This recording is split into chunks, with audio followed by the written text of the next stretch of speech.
In a world where the powers of the ancient Greek gods live on through their ancestors, it is up to an intrepid team of heroes to foil the wicked plots of the Hybrid Engineering Corporation. Armed with new information concerning an ancient weapon fabled to have the power to kill a demon, Rev and the team split up to gather the shards and put an end to Azazel before it is too late. Little do they know, the Game Master is still pulling the strings. New characters, new threats, and tons of plot-driven action await you in The Killing Field Part 2.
Seemed to freeze there at the end. Was I the only one that saw that? Yeah, no, it froze up. Okay. Yeah. Well, we'll definitely watch that again. That music is awesome. The video looked great. The art looks tremendous. And before we get too deep into this, you are watching tonight Take a Break with... here, we'll throw it up here like that. You're watching Take a Break with Luke and Dutton, with starring Todd's Truth. And we have a special guest tonight, Charles Santino. And Nick Tockert is joining us to help with the closeout of our little project tonight. It's the last day you can get it. And so, without any further ado, a little...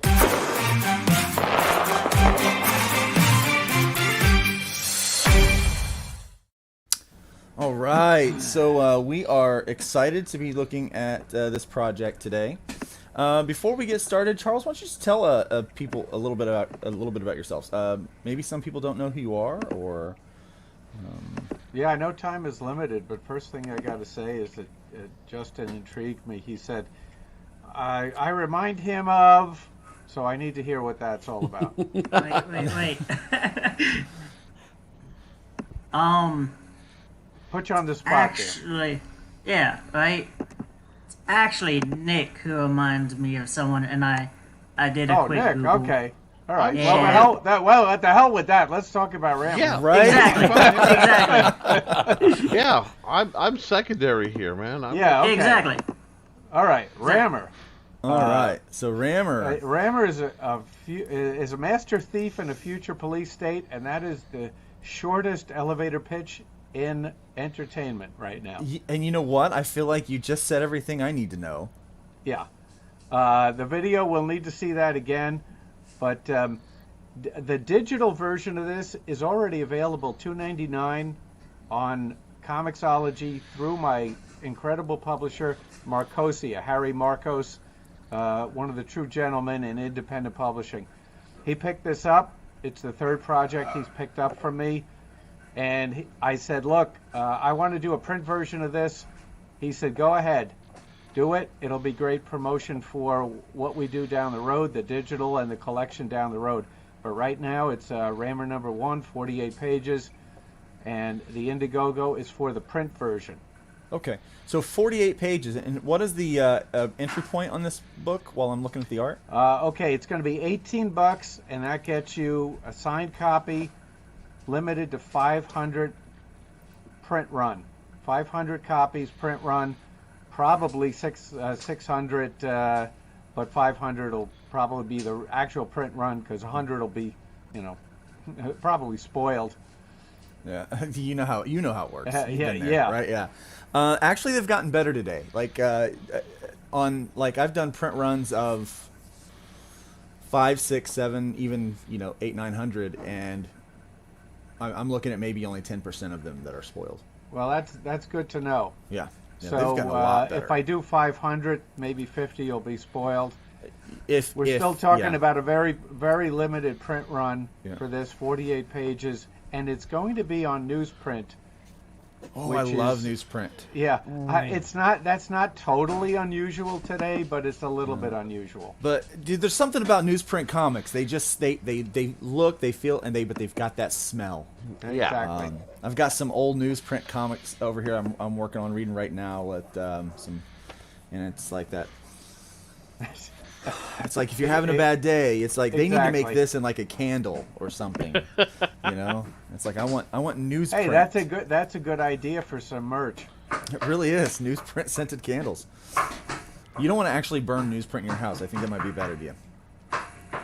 But this art looks tremendous. So who's your artist? If you freeze it right there, stop right there. That's Marco Perugini. He's an Italian artist. He sought me out. He did the backup story, and he composed the video. The main artist, if you want to scroll back up, is Paulo Perez.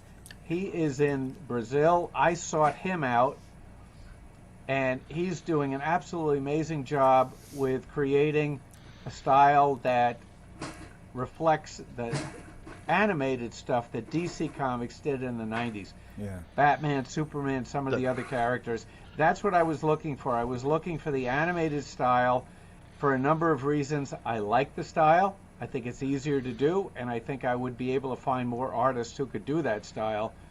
Paulo is now working on the 3rd issue.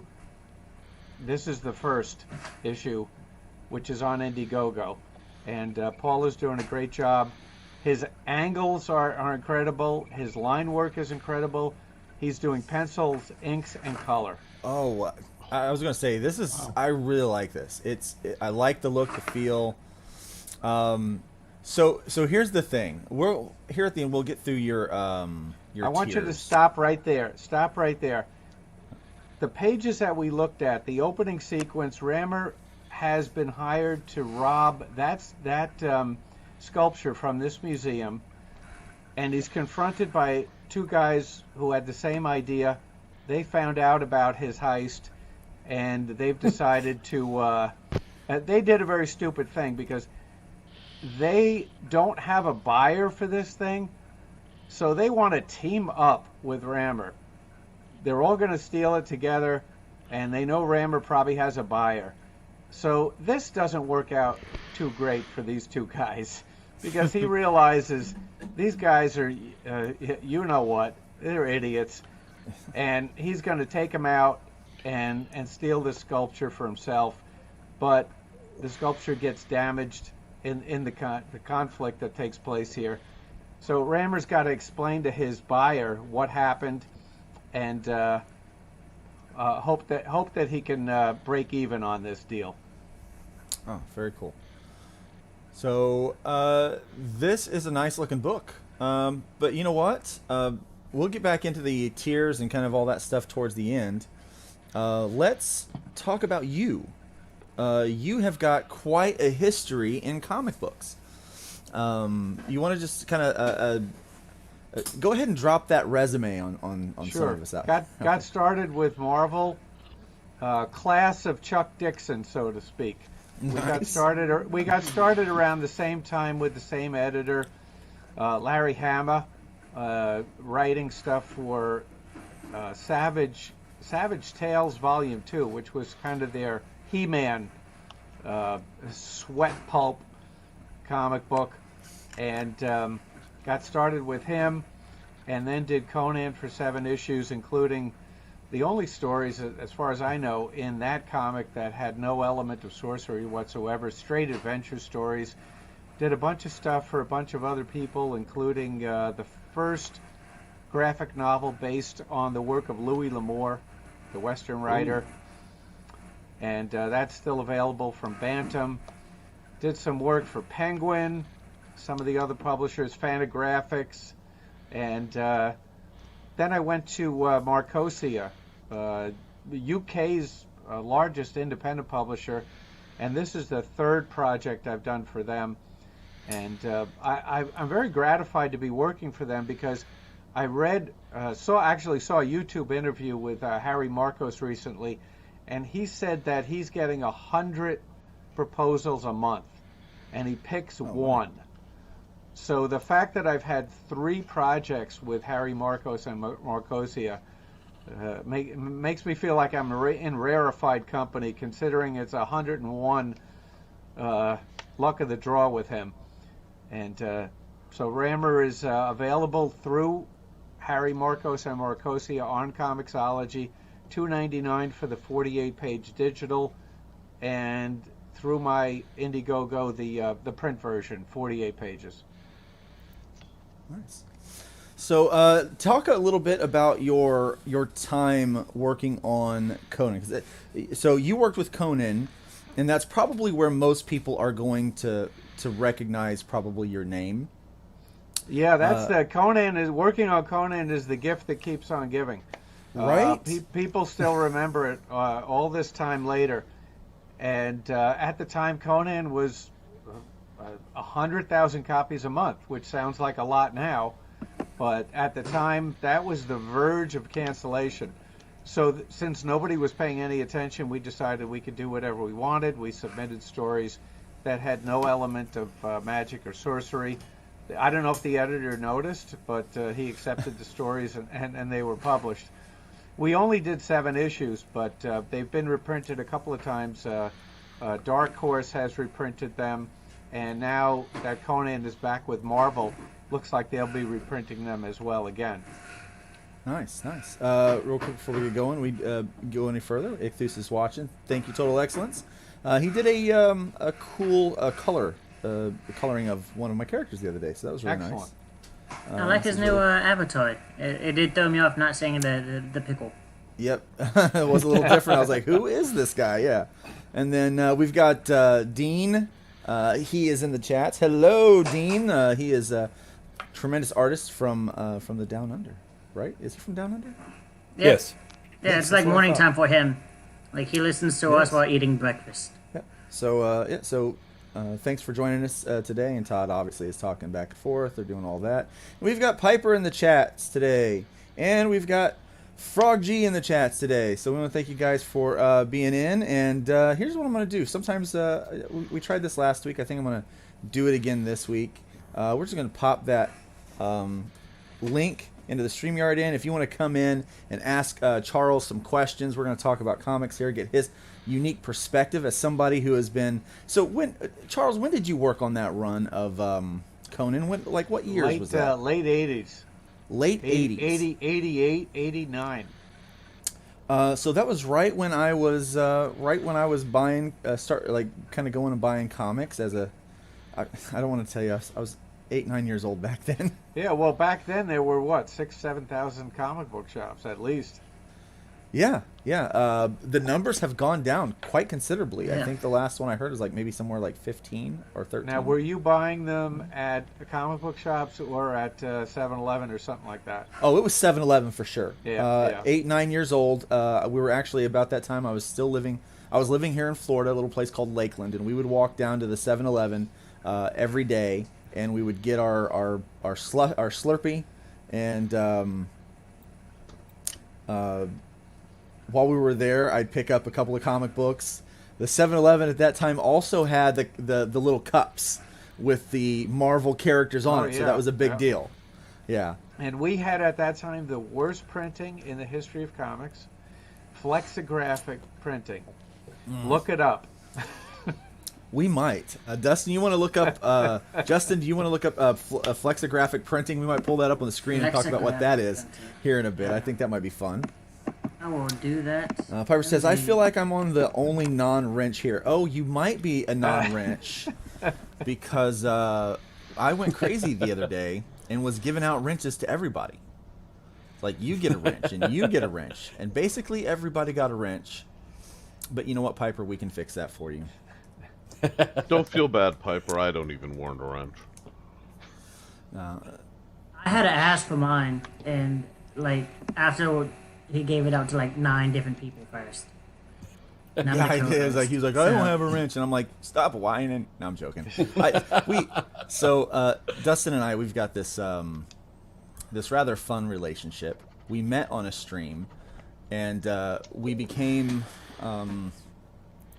it kind of became this like kind of odd bromance where we were like, we started to assume the roles of those guys from Step Brother. So I am Nighthawk, and he is Dragon, and that is our that is. You know what though? I have a theory. Only one? Well, I have several, but it's called the instant best friend theory. If two guys can quote like a Will Ferrell movie, typically Step Brothers or Talladega Nights, or Right. if they can sing the Rock Off Challenge song from like Tenacious D. Oh, that's pretty good. Yeah, I love Tenacious D. That's some good stuff. So, Instant best friends. yeah, instant best friends. Can Charles, we do you ever talk get about? tired Can we talk about Rock School? We can talk about Yes. Rock School, School of Rock. It's the yeah. the greatest movie with the silliest premise ever. That he wouldn't have been found out in the first, 5 minutes of the first day what he was up to.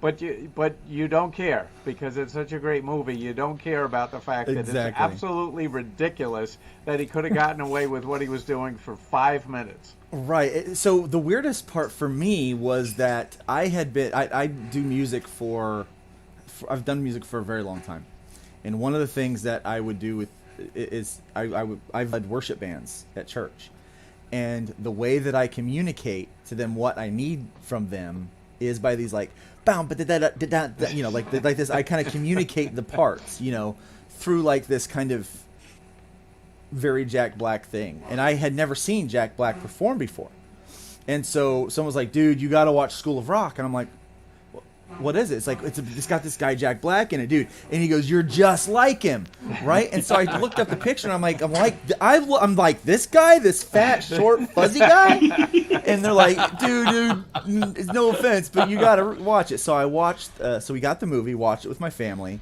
and at the end of it, I was like, "Holy crap! Is that how I act?" And they're like, "Yeah, kind of." So you just go with it. But yeah, total stupid premise, but so much fun to watch that, to kind of watch that movie. And I love those kind of things. And, but, Closest thing we'll get to the Magic School Bus live action. oh man, but but isn't that what entertainment's supposed to be? It's supposed to be that like, hey, it's silly. It's not necessarily believable, but it's Escapism. fun. Yeah, it's escapism. I watch movies about giant monsters rampaging through Tokyo on a regular. I don't really need a lot CNN? to like.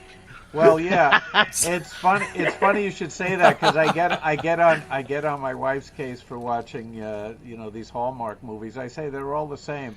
She said, "Well, but you watch Godzilla movies, right?" It's literally the same movie, just regurgitated, and I don't care. I just don't care. It's fun. Kind of got them. Godzilla movie. He's evading Tokyo. Godzilla movie. He's evading New York City this time. Oh my! It's So we know summertime. it's not Godzilla. It's winter time. Yeah. How about he's fighting a giant rose plant?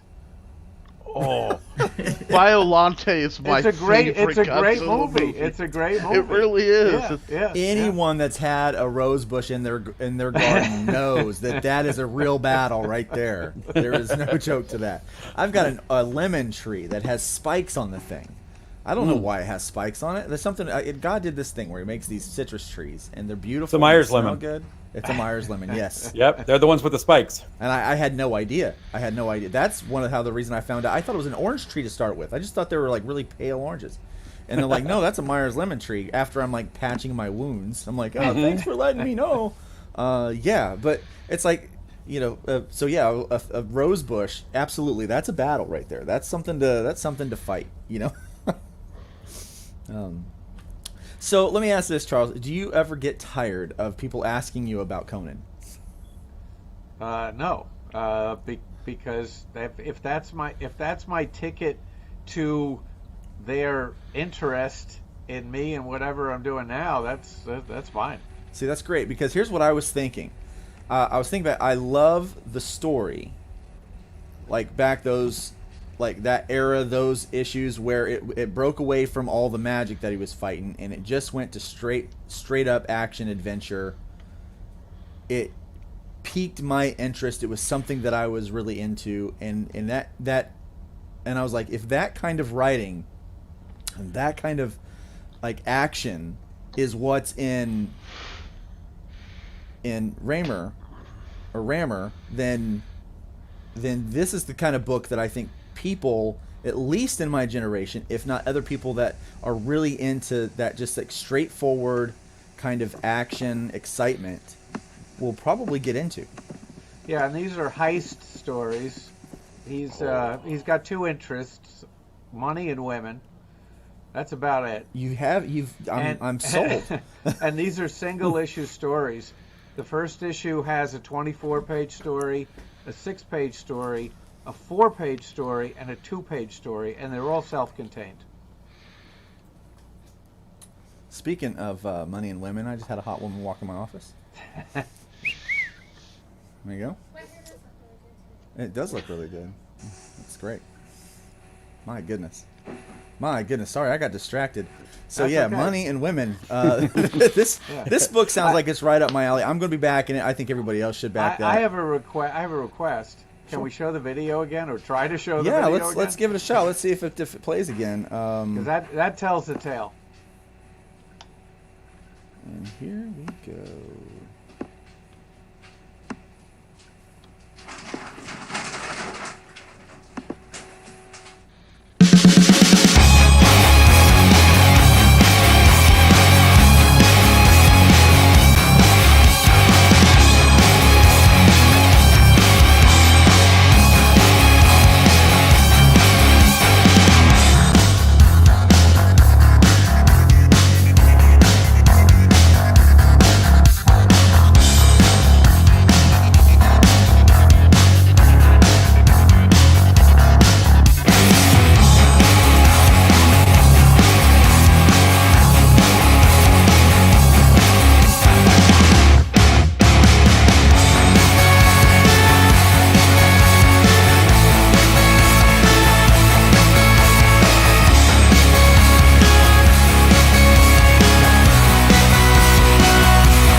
Dude, I gotta say, hats off for the video, because here's the deal. You're right, it does tell a tale. I still get chills. I'm not a huge heavy metal fan, but I found that music and bought the rights to it, and I think it works great. You're kidding, you're not a heavy metal fan? No. I'm not opposed to it, I'm just not a fan. What is your favorite kind of music? Oh, probably punk, new wave, late 70s, early 80s. Oh, dude, awesome! That is awesome. Yeah. I know. I think Dutton, would you? I'm I know gonna you got think something you to say were about a that. jazz man for some reason, Charles. No, You just no, look I'm like not a jazz opposed- man with your single malt. No, I'm not opposed to jazz, but my heart is with garage rock, punk, new wave. Let's throw in some roots reggae and ska. Nice. Look at that. You know what? Charles is a man who goes in his garage. He pours his single malt. He brings out the vinyl case, and then he just plays like Dead Kennedys. Just chilling. What about the Germs? Oh. See, here's the thing. Dead Kennedys is the band people say when they just think of that era. The Germs is the band people say when they lived that era. But that's the West Coast stuff. I prefer the British stuff and the East Coast stuff. Nice. New York.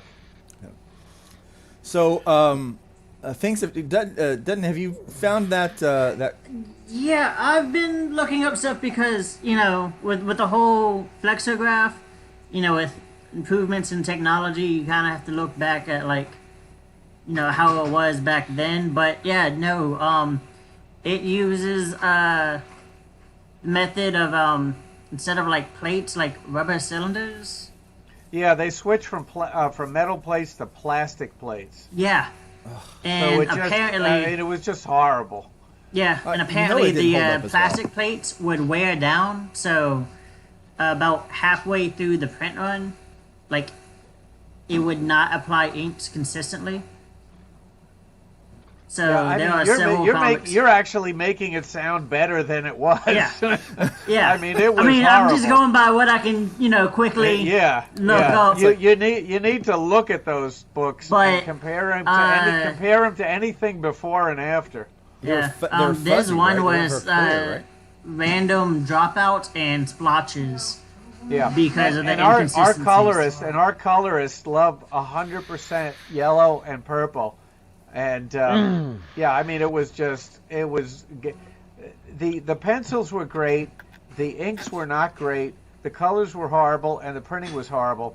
So if you looked at the pencils, you thought, boy, this is going to be a great comic book, and then you looked at what eventually was printed, and yeah, a lot of walls were punched. Let's put it that way.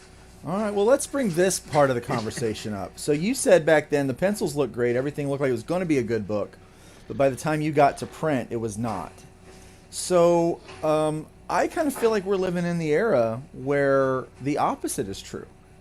That the prints and the quality that we get is there. But, man, there's just a lack of storytelling. To the point tell me about it. Visual storytelling is rare now. One of the things that I promote about Rammer is that you can actually tell what's going on just by looking at the art.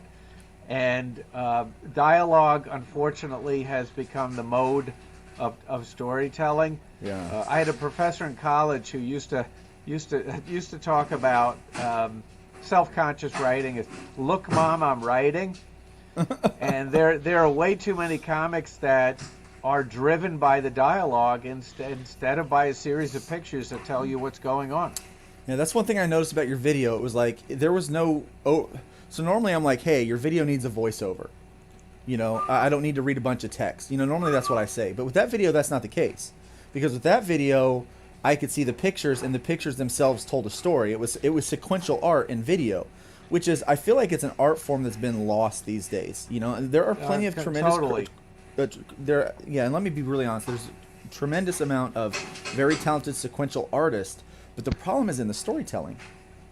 I use a sports analogy. I'm not huge on sports, but I use a sports analogy that the pictures are the play-by-play, and the captions and dialogue are the color commentary. I like that analogy. I like that analogy very much. I think more people should get on that. So, this last week there was some drama in the comics industry again. Imagine that, right? It used to be like a rarity. It's like, oh, there's drama in the comics industry, but now it's like that's all there is. It seems like.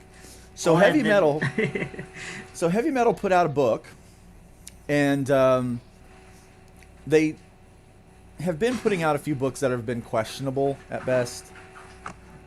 But they took their iconic character and they did something a little different with it on the cover. And rather than just be like, hey guys, here, just read the book, they helped generate this cycle of drama between a left-leaning mentality and a right-leaning mentality, and just kind of made this whole mess this week. This and then was someone on I know, the cover of Heavy Metal. yeah. And then a friend of mine read the book and said, you know what, it really was actually not that bad. It was pretty good.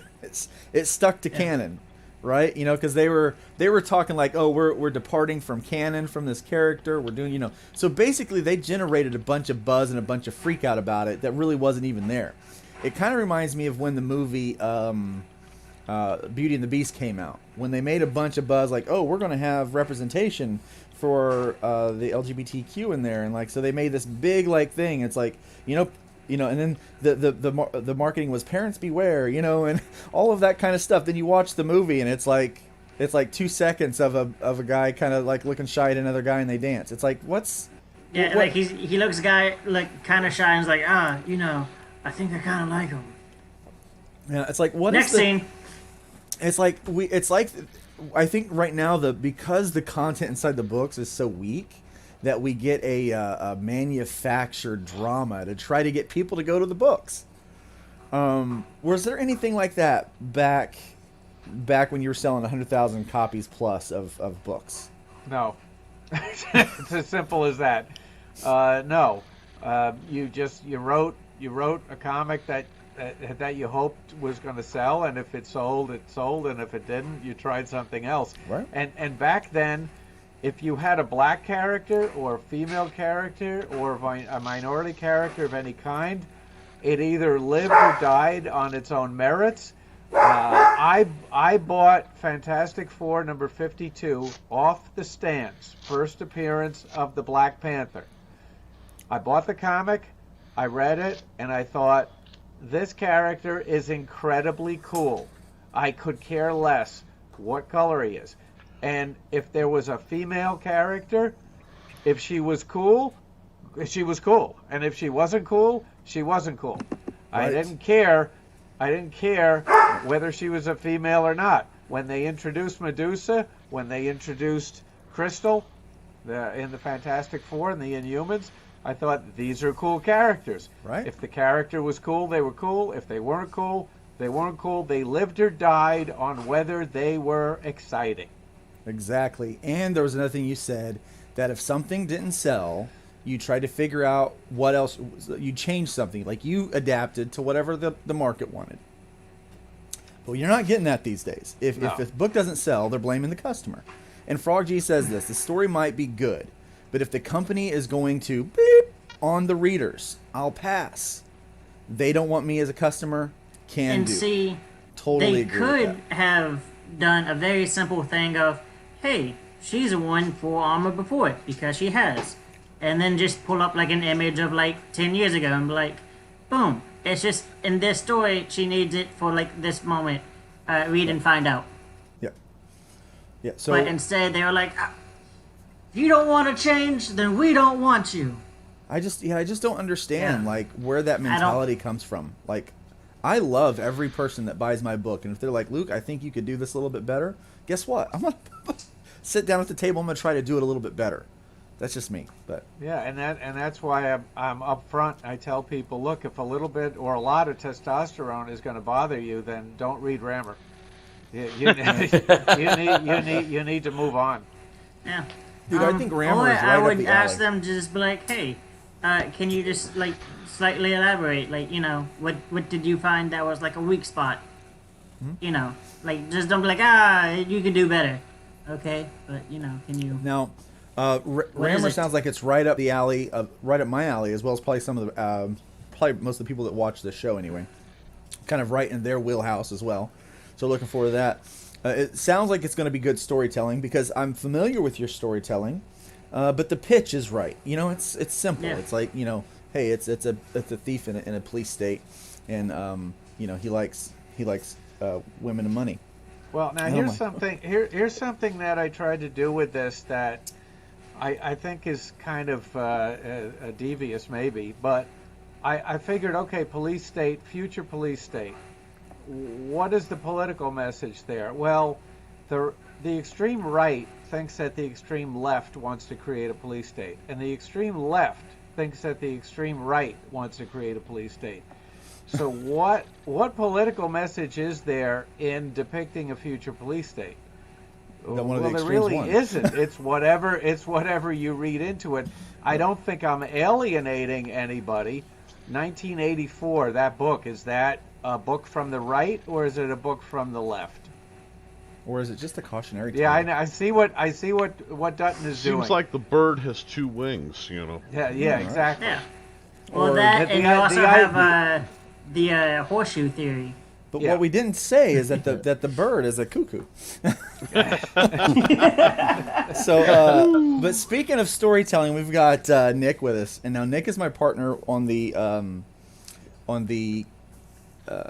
role playing game for the Hybrids. The store. Hybrids, the Sons of God's role playing game, with the Which quick has play what, that a is day, still out? day left? A day It left to has the hours crowdfunding? left. Has hours left. Hours. Yeah, hours. This yeah. is folks' last chance to get in on the ground floor of what's going to be as big a revolution in gaming as hybrids is going to be a revolution in comics. I'll put it down right there. You're looking at the next version of a golden era of comics. I know that's a spicy take. I'm laying it on the table.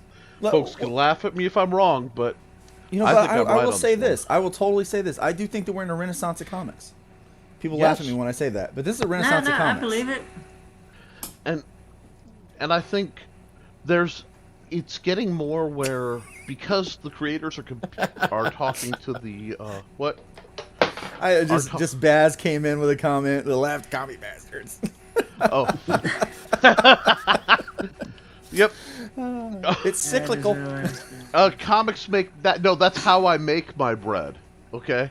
When you see the bricks behind me, I'm doing something to make my bread. That's how that works. But so I go. This is just one big bakery, man. I'm out here doing the thing. But I was watching Hammer's the whole opening, and I'm listening to the music, and it really hit the sweet spot of everything that was right about Batman Beyond. Like watch that opening in your head again. And the way the music hits, and the way it was telling the story with no words. And if you're not planning to directly try to find an independent animation firm with this property, I'd be shocked. Because I'm waiting for Cartoon Network to notice. I'm waiting. What I'm seeing is the streaming services, your Hulu, your Netflix. Even Amazon Prime, they're all scrambling for new IPs because, Disney bought out Marvel and is glaring at DC with, the mouse and clutching hands. So everybody wants something new. I would not be surprised in 5 years to see this as an animated series. I've done the heavy lifting for them. I don't know what they need that hasn't been laid down. All I have to do is look at it and go, oh, okay. So we just take this and we just make it. Yeah. See, so I like how you make things that you like. You'll appreciate this, Charles. So when I started the whole hybrids thing, it really started back when I was 14 years old, which is 1994. And so I would hang out at the 14, 15, I would hang out at the comic shop all day. And I was really into the Chris Claremont era of X-Men, which I felt like, personally, I feel like that was the last great era of the superhero team book, in my opinion. Some people might disagree with me, and that's fine. We all have opinions. Opinions are like buttholes. We all have one, and most of them stink. People have the right to be wrong. What year are we talking again? 1994, 1995 was kind of my favorite era of the superhero team book.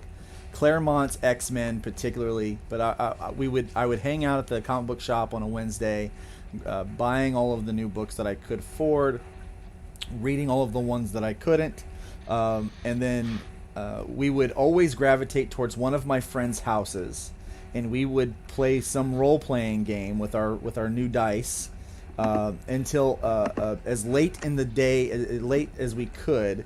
Granted, our curfews and stuff like that. And usually we would all just, on a Wednesday, take turns staying the night over at somebody else's house. And my friend Brandon had a whole basement, and his mom was awesome. And she would just bring us, snacks all night long until they went to bed. And we would just stay up all night playing role-playing games. And one of the things I always wanted to do was have a comic series that had a role-playing game involved with it. And so that's what I did with Hybrids. This year we're releasing our 7th issue. Right now, it ends today. The 7th issue ends tonight, and with that you can get this role-playing game, and so I'm super excited to do that. But so that's why I'm I'm looking at things like Rammer. I'm looking at things, there's some other great stuff out there. The Embrace, Company Men, Peregrine, just tremendous books that I think are very exciting, very exciting offerings from the indie community. And some people are like, "Oh no, the mainstream books are better than they've ever been." I don't know. Who says that? Well, I have a friend who says that. I have a friend who keeps telling me that he and I have people keep telling me, "Well, if you don't they're see more it, expensive than they've ever been." Well, yeah, but I keep saying I've heard that. Well, if you can't find something good out there, you're not looking hard enough. And I'm like, I don't. I don't have to look hard to find good indie, but I've had to look real hard to find good mainstream these days. Even the House of X and Powers of X, I didn't really care for it. I didn't like the explanation at the end of that. Like, well, this is all just a different version of the same people. They just keep rebooting over and over and over again. So the X-Men that you're reading today is not the same X-Men that you read back then. And I didn't like that explanation because I liked the X-Men back then, and I want to keep reading about them today. I will give Hickman the kudos in the world of untangling the X-Men timeline of it being Myra's different lifetimes. True. Because that's the only way you can kind of explain how you have Age of Apocalypse and then Days of Future Past in the same timeline. He did have a tough job to do that. He did clean it up a bit. But isn't that how they always do it? When there's a bunch of crap that they can't do anything with, it's an alternate timeline. True, yeah. Well, Baz says, look what they did with Star Trek. They did the same thing. Alternate timeline because it was crap. They couldn't make it fit. Yeah, Baz says that JSA from Jeff Johns was good, but nothing beats the Claremont X-Men, and I totally agree with that. And so basically what I did is I took the idea of like folklore, legend, myth, all that stuff you would see in Ancient Aliens and that kind of stuff, and just slammed it into what makes a really good team book in that kind of era. The fast-paced action, the character-driven plots, the kind of all of those things, the neat interpersonal stuff, but no one has to sit around afraid to be bad. Can yeah. we just say that? Because I'm so tired of every villain. Like, Disney now is making every villain actually good. Yeah, no, we need bad guys who are Yeah, no, bad. our bad guys are bad. They're just bad. They're just like evil. And Rascal okay. likes to be bad. He just likes he has some restraint with his badness. He just like he wasn't just drawn that way. No. Well, Yeah. that's Disney. Just because I'm a Disney's bad become guy doesn't- evil, so all the bad guys have to be good guys now. Evil corporations. Yeah. Well, anyway, I digress. But yeah, so yeah, I'm kind of into that. So every week I do like to bring up a book that I read. Last week I blasted a book. I have not heard any feedback on that yet, which is great. Which means either no one's watching, or no one cares. But I do want to bring this book up. So you talked about, Charles. You talked about when you first grabbed those books where Medusa was in it, where Black Panther was in it, those kind of things. You said it was based on the merit of the character, right? Exactly. Okay. Well, I've got a story that you guys need to get a hold of. It's called The Search for Siddiqa. Okay? I'm going to go ahead and I'm just going to...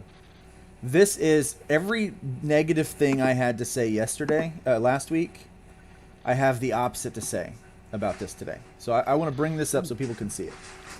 This is a tremendous character. It is all about this character. This is the Zero issue. Not only, obviously this is a very attractive cover. It's not over-sexualized or anything. This looks like a young girl with a lot of power. And it's just beautifully drawn and colored and very nice.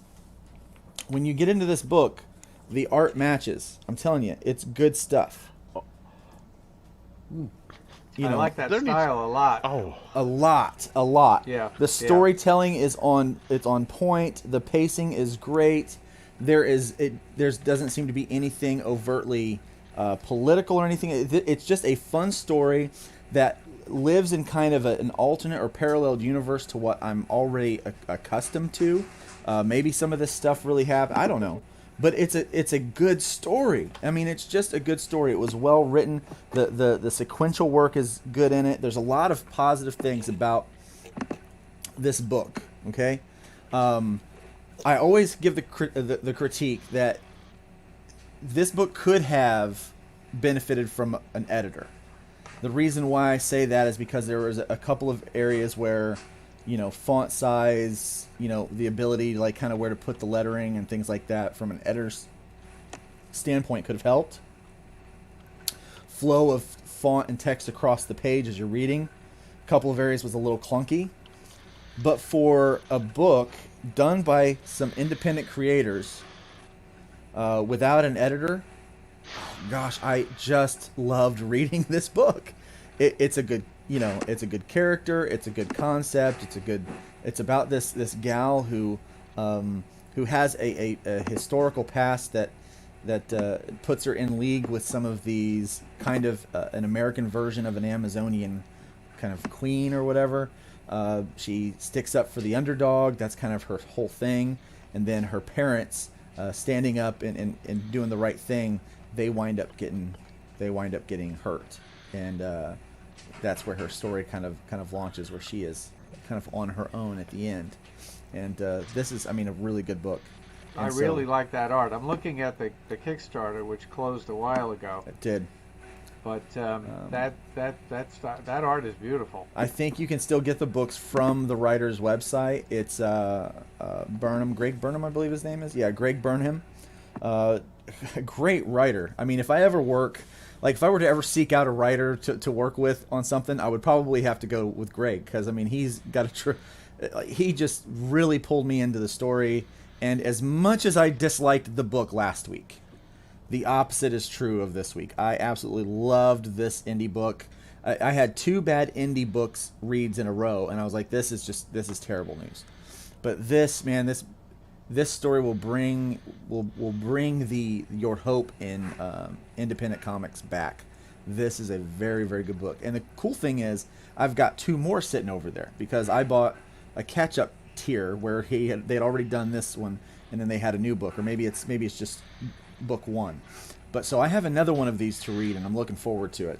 But I'm trying to get the first issue of a couple other ones out of the way first, so that before I get into that, because I know I'm going to like this one. I know I'm going to like that one. Not so sure about the other ones, but I try to be honest with that and talk about them. But I'm going to encourage everybody to read that. If you can get a hold of that, try your best to get a hold of the Search for Sadiqa. Go check that out.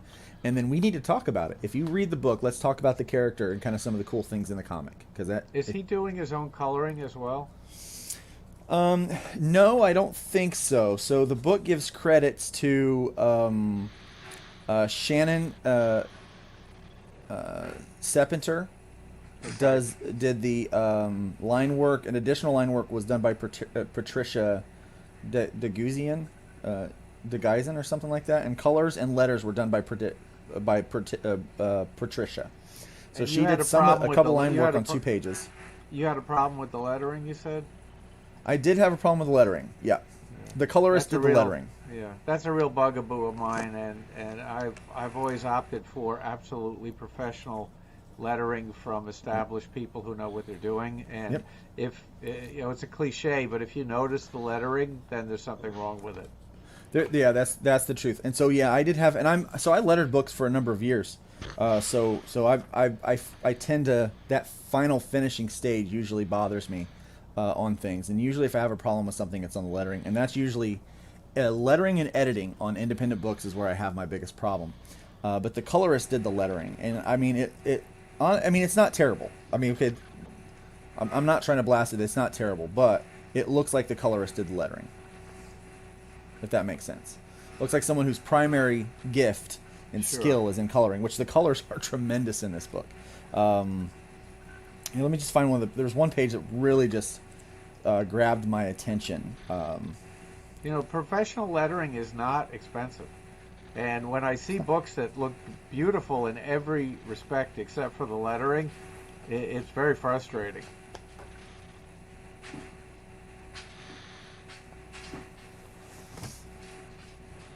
Look at that coloring. Just beautiful. The art is beautiful. Yeah.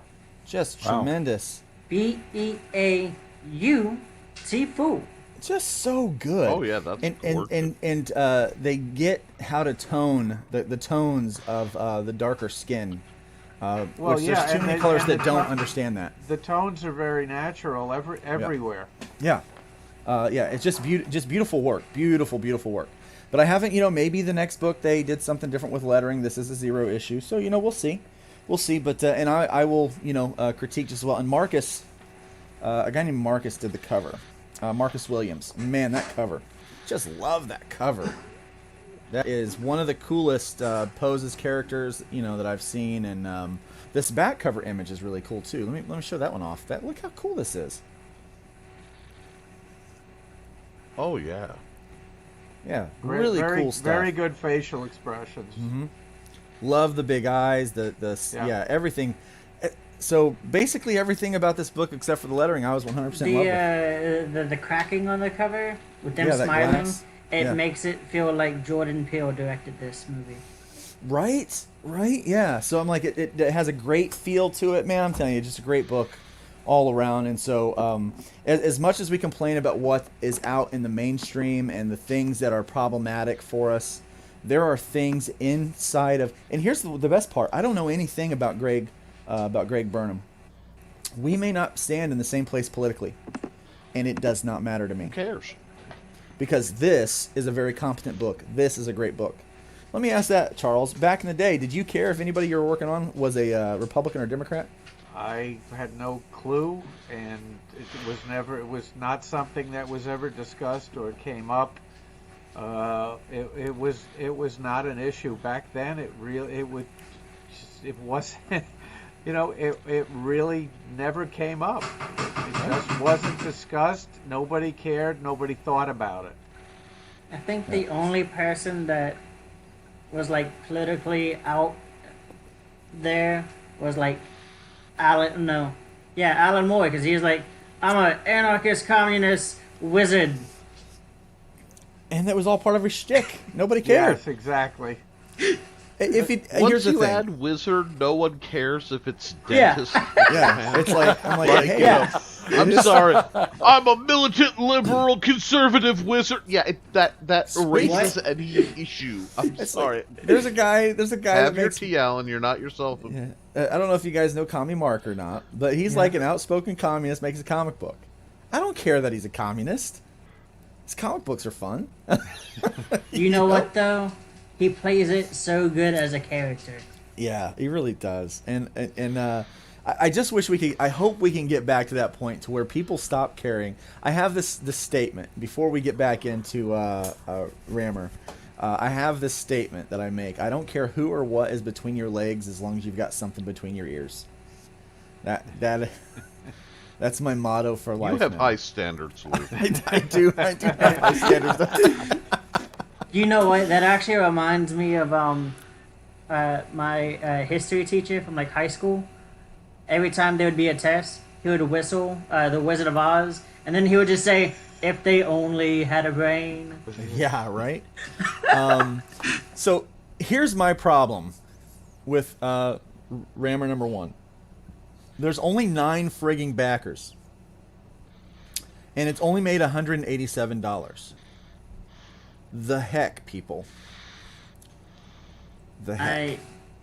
So we have a number of people watching right now. This is going to be a slow crawl, and the advantage to Rammer is also the disadvantage. The advantage is I'm doing something that no one else is doing in terms of content and sort of in terms of the approach. That's the advantage. That's also the disadvantage. The disadvantage is you can't say, well, it's like. No, it's not like. Just is. It's not like anything. Although it does have influences, I think of Rammer as a Judge Dredd perp, who's cooler than Judge Dredd and could probably kick his ass. Obviously, there's the obvious. Sorry about that. Obviously, there's the. Yeah, there's the DC animated style as an influence. There's a little bit of Magnus Robot Fighter, because it looks like Rammer's probably going to fight a robot in at least one scene in every issue. And I don't know if anybody's familiar with Carl Edward Wagner's Kane character. It's a sword and sorcery character. The books have largely been forgotten. They all have beautiful Frazetta covers. And his personality and attitude, Kane, depicted by Carl Edward, those things. Dude, it's a Charles. It's a heist book. Where'd you come up with the title Rammer though? Because it's a very unique name. Are you asking that because you know the story, which I've told a few times? No, I'm actually asking because right now people are freaking out on Twitter because Kevin Feige did a interview and everyone in the film industry was like, WandaVision was such a deep name. It has so many layers to it. It's Wanda. It's Vision. It's Wanda going through multiple film genres and her mental state. It's like 3 things. And he was like, nah, I saw Black Klansman and where they just mashed 2 names together. And I thought that was cool. Yeah, well, it's, there is some simplicity to it. He has a ram scoop on his chest. Now, if you know science fiction, Larry Niven, ram scoops, they suck in hydrogen atoms, turn it into energy. There's a compact fusion reactor on his back, so he's sucking in hydrogen atoms and turning them into the energy he uses for his leg jets and his wrist blasters. So ram scoop, rammer, but originally he was called Rammer ER, but I wanted the web address to the character's name.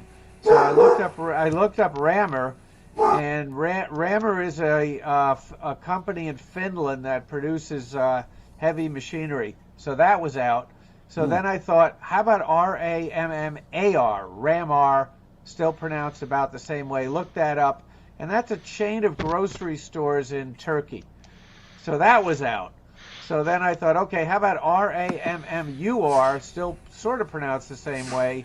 That was available, so I grabbed it, and I figured, well, this is the future. It's science fiction, a weird spelling. That's okay. So I grabbed it. Awesome. But the ram scoop is that device on his chest, not visible in that picture because it's covered up there by his shirt. I want to say first thanks off to Frog G for sticking that link in the comments. We appreciate that very much. Bass says he's picked up Killing Field Part 2 and the Trash Man figure. Thank you so much for that. Your support means the world to us. I do. If you like RPGs, also consider looking at Nick's book that we've got on there, the Hybrids Quick Play. He did a tremendous job on that. You can go back and see a quick play that we did Saturday night on Red Valkyrie's show. Just tremendous work. But he also says this: WandaVision's gimmick got played out after the second episode. A little bit, yeah, a little bit it did. But I still thought it was overall a pretty decent offering. A little bit better than Winter Soldier and Falcon and Winter Soldier. Only in the sense I think they marketed that wrong. I think they wanted to do, and they did. They inserted a bit of truth, red, white, and black. But I don't feel like they did it justice. I felt like those comics were tremendous, and the way they tried to also blend it in with some of the other stuff they were doing, I felt like some of the sentiments fell flat, and I felt like some of the real true heart and truth behind truth just kind of got glossed over. But that's just me, because the book is better than the movie every time, right? Especially in comic books. Yeah. Always. And you know what? Frog At least G until is the H Hybrids Ham. movie comes out. Right. And then Frog G put that link to that in there. Thank you, appreciate that.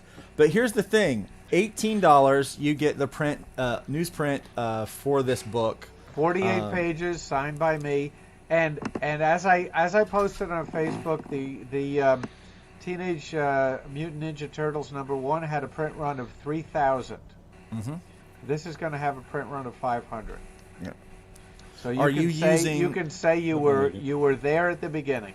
Are you using Peter Simeti's print partnership on this? Undetermined. I've talked to him about it, and that's definitely a possibility. There are other sources, though. Okay. Well, after the show, I'm going to have to get some of those other sources because I don't know the other newsprint sources. I tried. I have a newsprint printer here in Jacksonville, and they wanted like $2 a book for me to print. And that's what it's gonna cost. Yeah, I was like, that's insanity for newsprint. That's insanity because we can now. get. Is that printed in the U.S.? Yeah, that's printed right here in Jacksonville. Yeah. Well, from another standpoint, we've got a number of printers in the U.S. where we print full color comic books at a cheaper price than that of the newsprint. Well, get in touch with me, a private Facebook message after we're done about printing, and I'll share with you what I know. Okay. Which is not much. All right. Yeah. So, but yeah, this is man, this project looks great. Everybody that's watching, go ahead and share out this link. Let people know. Get on Twitter. Tell people about it. Back this book. $18 for that much book. That is such a great deal. And the book comes signed by a comic book legend, Charles Santino. Already shared it. Yeah. Thank you very much. Looks like we do have one additional backer, and Nice. we're very happy about that. Yeah, my basic pitch is that aside from great story, great art, unique concept, is you get bragging rights, which is I was there back when, before the world knew about it. Frog G has asked the question that we're all thinking: how does Rammer only have 10 backers? It's very simple, and a simple explanation. Not enough people have seen it. Yeah. Well, we're going to try to do our best to change that, and I'll send you some messages on some shows that you should probably consider currying That would favor be with. Brian very- K. Morris. That would, yeah, I've talked to him. But Yeah. any ideas you have are greatly appreciated. Yeah, I know several that you should get a hold of, and places you should go to talk about this. I don't know if you've been on, which right now at 9 o'clock going live is Indie Volt Radio. So I don't know if you've talked. With, Yeah, I've been there. Those are great guys. Yeah, they are great guys. So they're getting ready to go with the live wire right now. They're going live, and we've talked about Brian K. Morris. He went live at 8 o'clock, just like we did, over on the Rising Tide Network, and he's going to be live for another hour. So go check that out. Here at 10 o'clock, I'm going to be live over on Graded Point 5 for the rest of the closeout. We're going to be talking about really be talking about hybrids and trying to close this out in style because we are so close to the end of this one. We lost a backer this morning. Somebody had to back out of their pledge. So we'd like to pick that back up today if we could, but we are ready. Chat, please. Yeah, the printer has been contacted. I just got the invoice for the patches, so we are moving right along, folks. Oh, little secret: someone may or may not have, but definitely did purchase a 3D printer.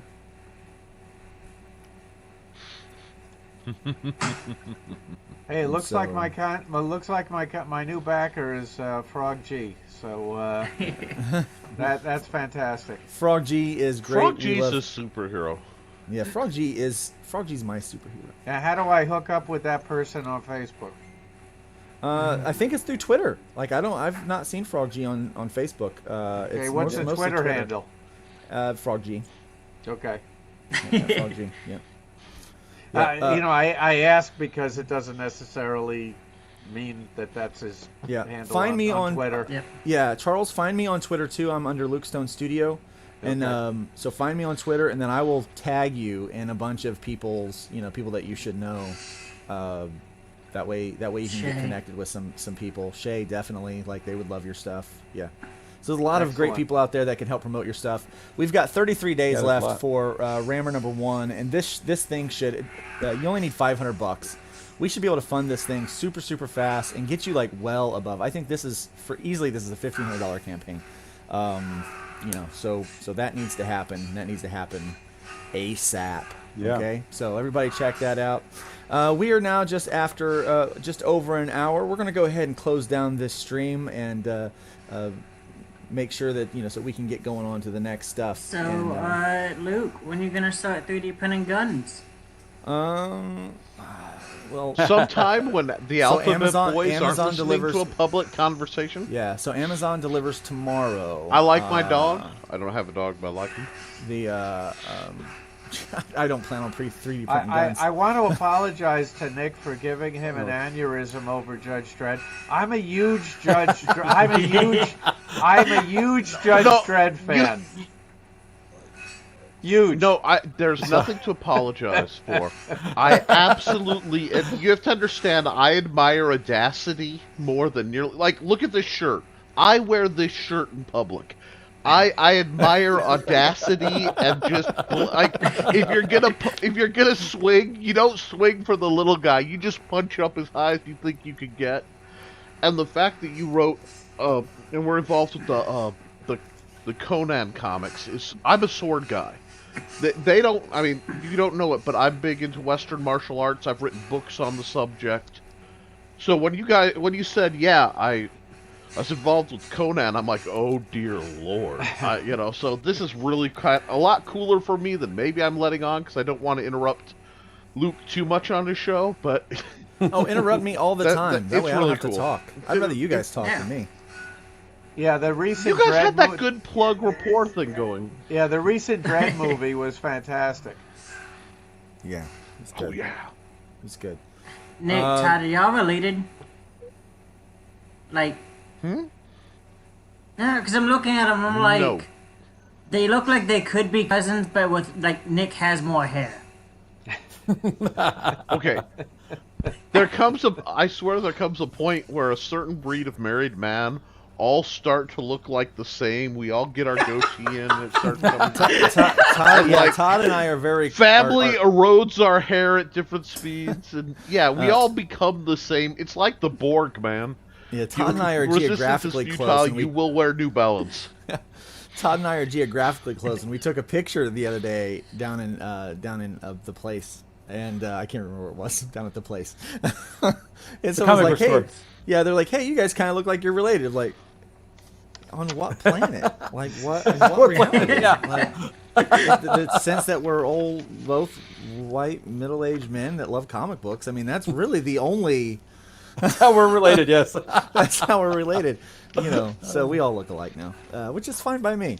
Let's show a couple of videos and then head out of here. So check this one out.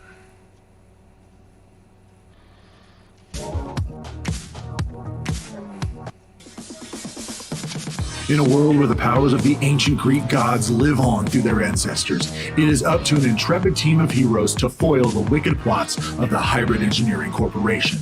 Armed with new information concerning an ancient weapon fabled to have the power to kill a demon, Rev and the team split up to gather the shards and put an end to Azazel before it is too late.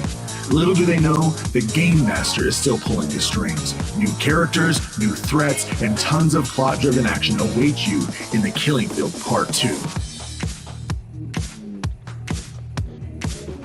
And then one more time with this great video.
If that doesn't just scream, shut up and take my money, I don't know what does.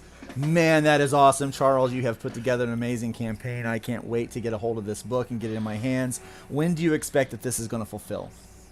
The book is done, so...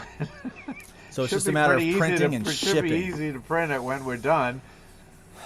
I cannot wait. Campaign. Okay, yeah, I'm going on right now, and I'm going to go back this project. I can't wait. You got a couple of seconds more to talk about the book within the book. Sure. Yeah, Top's Tales of the Police State. This is a book within the book. These are funky little vignettes, very depressing little stories about life in the police state, and different artists. It's kind of geared towards the alternative market, people who like Fantagraphics and things like that. It's keep scrolling down. Yeah, keep going. There you go. Okay, now Dami is the big sister of this future police state. The Global Freedom Authority, that's their flag in the background. Their flag is as creepy as they are. She may or may not be a real person. Who knows? Her image is everywhere. And if you scroll down a little bit more, you see that the cover with this is a comic within the comic. And these are going to be very short little stories, self-contained, about how depressing life is in the police state. That is a potential cover for number 2. Oh, I love it, man. I love it. Dude, you've got a great thing going on here. Yeah, definitely go check that out. We appreciate it. Now what we're going to do is we're going to go around. We're going to tell everybody where they can find us. And we're going to start with you, Charles. Go ahead and let the audience know where they can find you and any last parting words that you would like. Yeah, them you to go know. to Indiegogo, Rammer, Rammur. Campaign is in progress right now. You go to Facebook, Rammer and Tops Tales of the Police State, or my name, 2 different pages. I'm on Indiegogo as Charles Santino. I am on Twitter as Charles Santino. All right. And then Nick, take it away.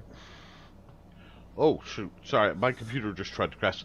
Hi, I'm Nick Tockert, and I am, most importantly here, the game designer for the Hybrids, the Sons of Gods RPG, which we only have like 20-some-odd hours left, guys. We are not just rebuilding the comics book industry with what Hybrids is doing. We're rebuilding the game industry to be fun, light, easy, and just back where we could get into it instead of needing 15 volumes. So you can find me every Friday night on the Historical Fencing Guild on YouTube, where I talk about swords. You can find my works through basically all Luke's links, because I'm doing Hybrids, and you can also find my assorted books on www.amazon.com/author/Nicholas Tockert. You'll find things involving my books on how to fight with an axe, how to fight with swords, and the Big Stompy Robots line of miniature tactics game, which you will be hearing a lot about in the near future. Yes. I am not at liberty to say more till later, but Luke will find a new screen capture in his messenger in a couple moments that will probably make him smile. So Nice. yeah, pass it on down. Dutton the villain. You can find me on Facebook at Justin Dutton. You can find me on Twitter at Justin Dutton18. You can find me here between 8 and 9-ish on Tuesdays. And you can, I sent my application. I'm waiting to hear from the Legion of Doom. So, you know. I think you got a shot. I hear they're, I mean, it was only for like an apprentice role, but start small, work your way up. Put my name on your register. I've got some ties. Lex owes me a favor. Well, you can find me on YouTube with my Todd's Truth channel, and I've got several channels there going on now. On Twitter at Truth Todd, and on Instagram with Todd's Truth as well. All right. And here on most Tuesdays. Yeah. And Todd is always here, just dropping a little truth for us. You can find me over at LukeStoneStudios.com. That's my website. It's acts as a bit of a link tree. You can find all the links, social media, the Indiegogo, and a lot of fun things like that. Nick and I do have some big announcements going to be coming up here in the very near future. We're trying to coordinate those announcements with some other big announcements. So we don't want to overload you with excitement. We want to give the slow burn of excitement, if you will. We believe in the foreplay. We really do. Absolutely, Charles, thanks again for being on tonight. I love it when we have a guest of your caliber come on. It just adds so much credibility to our little ADHD corner of the world. I love when people think I'm of that caliber. Well, thank you so much. We're gonna Thank you, Charles. And remember, as always, one of our special guests. Remember what Keanu's. Comics are awesome. and comics are awesome. I've heard of him. And you're awesome too. And with that, we leave you.